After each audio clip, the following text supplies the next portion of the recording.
Hello there, dear friend. Welcome to the channel and thank you for watching. Today is the deadline day. Haha, it's a lot of dead, blah blah blah blah.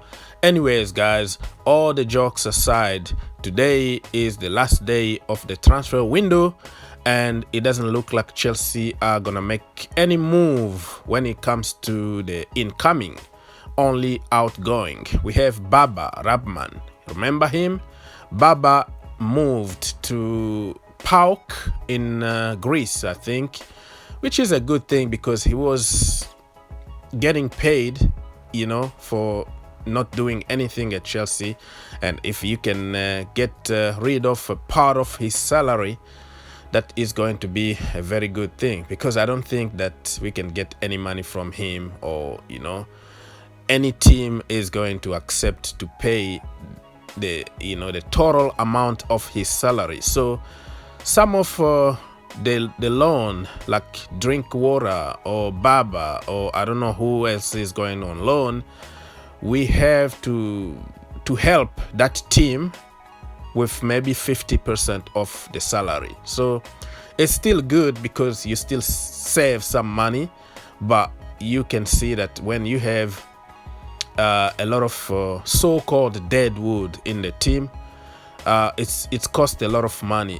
And I hope that Marina really learned how to start doing business and not bring people like Danny Drinkwater, or bring another player that the manager didn't like just for business reason, and you end up by a lot of players in your hand and spending a lot of money and not having really quality in the team.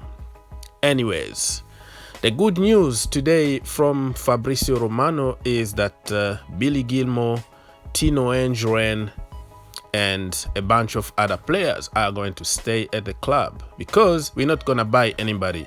What the point of getting rid of people? And Thomas Tuchel wanna assess his team, for 4 months from now.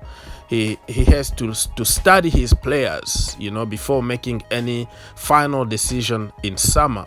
So Billy Gilmour is a good news, but it could be also a bad news, because what is the point of keeping somebody when he's not playing? It's gonna just stop his development. I don't know if that makes sense to you, but Billy Gilmour right now need playing time. He need to play week in and week out. So if you give him a chance, equal chance, and not giving chance to the experienced players, that is going to be a good thing. I completely understand Thomas' position at the moment.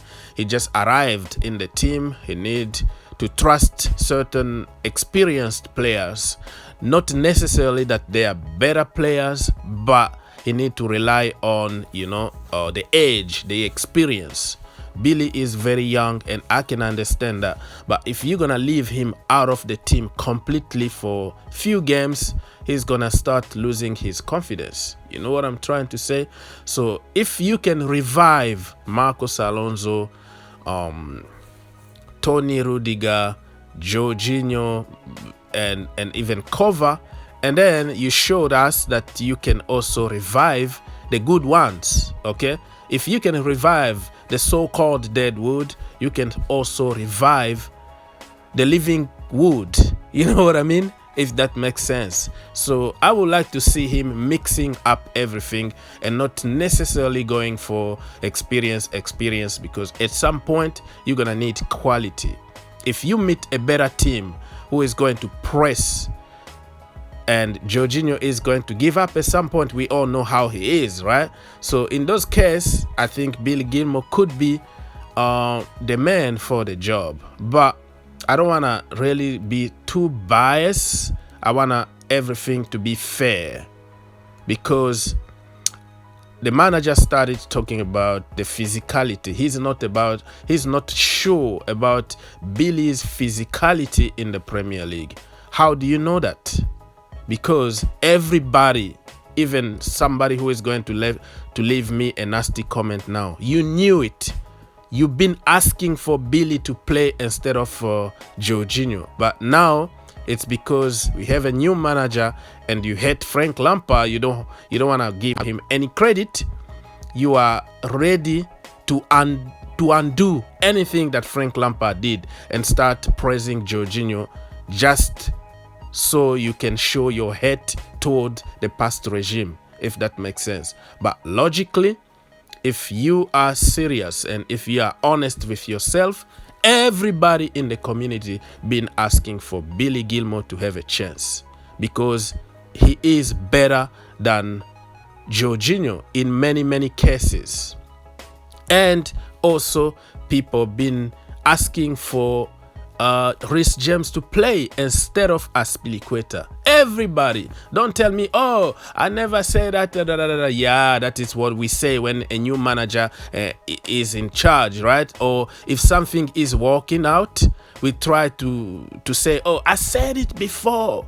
You know, I knew this player was going to be such and such. Calm down, man. Just be honest with yourself. Everybody knew. Everybody was saying that we don't want to see Tony Rudiger. He's error prone. Azpilicueta is getting old, and you know his crosses and his passing ability, blah blah blah blah blah blah.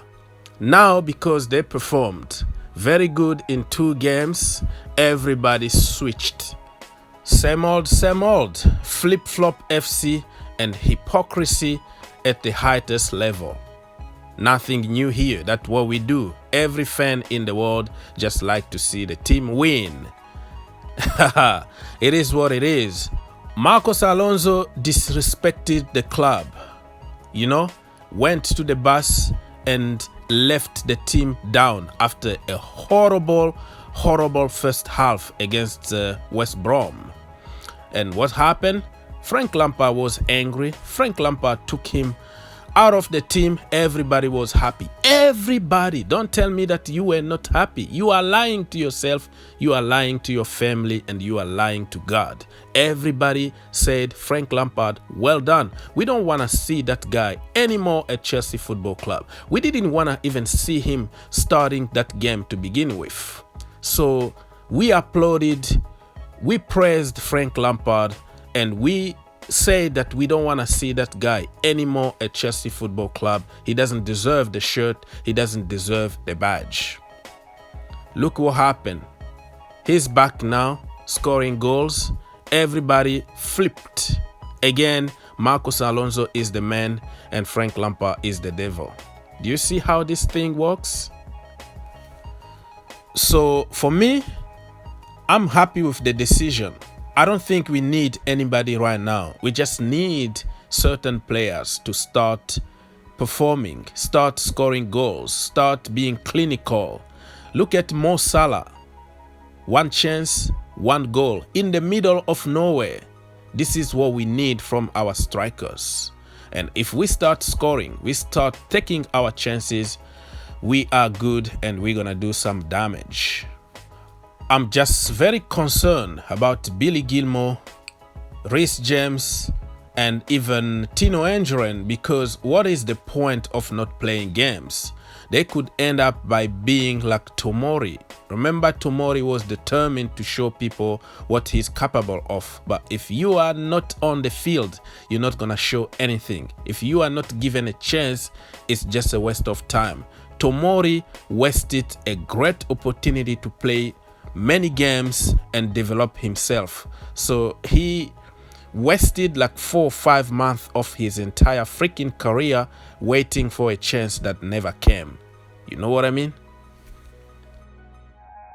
There we go, guys. That's it from me. It's your turn now to let me know what do you think about this winter transfer window. It didn't really feel like a transfer window for Chelsea Football Club because we were fighting for result. Frank Lampard out, such and such out, and now we have a new manager. Kind of, we didn't really pay too much attention to the transfer window, and now it's the end, and kind of we wake up and like, hey, we didn't do anything at the end. Anyways, guys, do you think it's a good thing for Billy Gilmour to stay? And do you think he's going to be given equal chance? And let's be honest, between Jorginho and Bill Gilmour, who are you gonna choose? God bless and see you in the next one.